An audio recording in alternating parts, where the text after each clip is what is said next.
sense is run by a bunch of investment bankers, and Morningstar's tools can help make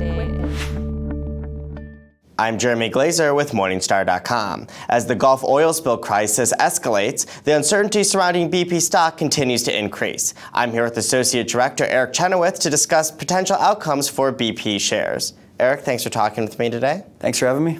So first off, can you give us an update on where BP is in trying to contain this spill, and if you think some of the current actions that they're taking are actually going to be successful or not? Sure. Last week we finished off the top kill effort, and it was unsuccessful. The company is really going through a couple of kind of long shot procedures now. Current one being cutting the riser, trying to place a new cap on top of the current blowout preventer. We'll see how that goes. It's not a high probability chance that we'll fix it right away. Some of the more likely candidates are further down the road. The relief wells, there are two currently drilling, and they're well into that process. There's still a chance that those won't be 100% successful, which I think is important to understand, which is why they're drilling two, and hopefully they don't have to drill a third and a fourth one. But it's a very, very technically challenging process. Do you think that BP's been somewhat overestimating, the chance of success of some of these operations? I think we got a little ahead of ourselves last week with the top kill. This was something that has been used in shallower waters and in other places successfully, but it was kind of an unprecedented attempt at these depths. And when they came out with, I believe, a 60 to 70% chance of success, that seemed a bit high for something that was such a new attempt. You mentioned that the relief wells, the first one probably coming online in August, might not work. If you saw that didn't work either, what would be the potential for liabilities for BP? Well, we've first off, if it doesn't work, this could be very challenging. We have the hurricane season coming up, which could also disrupt additional relief wells getting drilled, so it could step it out, and we could be talking about this at the end of the year, which I would think would be very much a worst case scenario.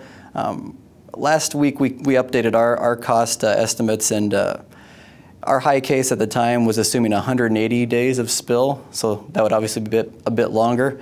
Under that scenario, we thought the total oil spill cost would be about $60 billion. So that's our high case. Our mean case is about $31 billion. BP's on the hook for 65% of that, so just keep that in mind when you're thinking about those numbers.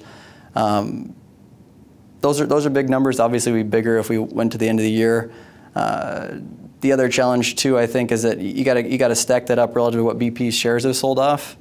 And since the beginning of this spill, they've sold off close to 70 to 80 billion.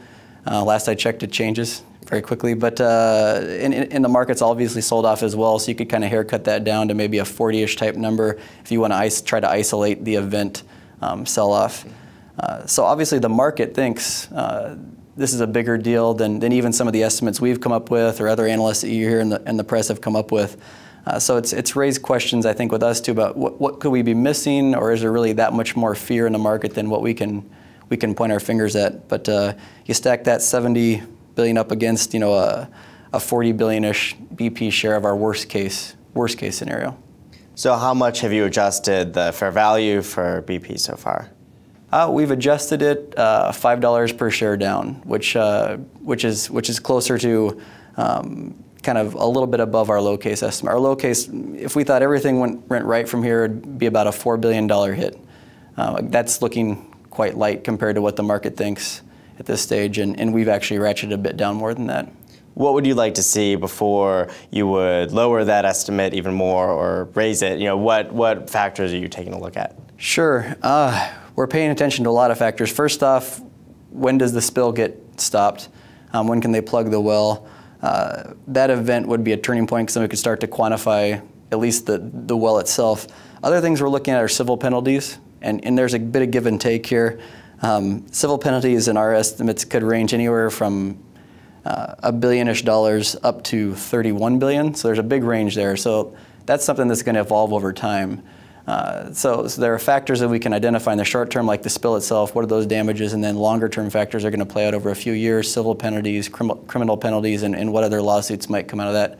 And that'll take us longer to really get our arms completely around. It would be challenging to call the stock cheap at the moment then. When do you think investors would start to get interested or could start to take a closer look at it? I think once the spill's contained, answers will start coming much more quickly. Again, like I said, there'll be that civil and kind of litigation that lingers on, but that's something that will be easier to estimate once we have the spill contained. For investors who already own BP shares, something they might be worried about is the dividend. Sure. Do you think that the dividend is sustainable at today's levels? We did a pretty big analysis on the dividend last week, and there's no immediate risk when you look at the company's financial position there. They have a 30% kind of debt limit they like to run. They're below 20 at the moment. When you stack that Devon, they recently announced a $7 billion deal with Devon to buy properties, and you add that on, they're a little bit over that 20%. So they have some leeway to borrow more. They also do have a solid operating cash flow. We think that's going to fluctuate between 30 and 40 billion over the next few years. Their CapEx budget's around 20-ish billion this year, and we think that'll escalate up to 25 over the next few years. So there's some cushion there for the dividend. The dividend takes about 10 billion a year, so it's very close right now. If you look at their CapEx budget plus the dividend, it's very close to their operating cash flow, but they can borrow a bit. But again, if things get worse, that very narrow cushion we see could evaporate and lead them to possibly consider cuts. We definitely think dividend increases would be very unlikely, just given how tight things are and the liability that's unknown at this stage. For current shareholders then, do you think now is the time to hold on to shares, or should they be selling? I think it's a tough question. If you own the shares right now, what do you do? We presently have a 5-star rating on ExxonMobil.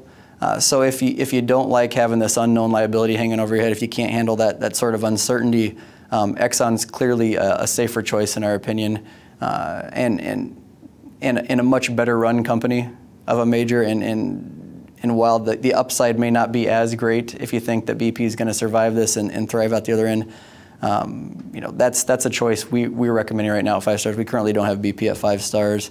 The company had had a challenging operating history going into this. So if this were an Exxon that had gone through a disaster, we'd be much more encouraged to recommend it than a BP, where the track record had already been weak going into this. The odds that they lose future business is much higher because of this weak track record. Great. Eric, thanks for talking with me today. For Morningstar.com, I'm Jeremy Glazer.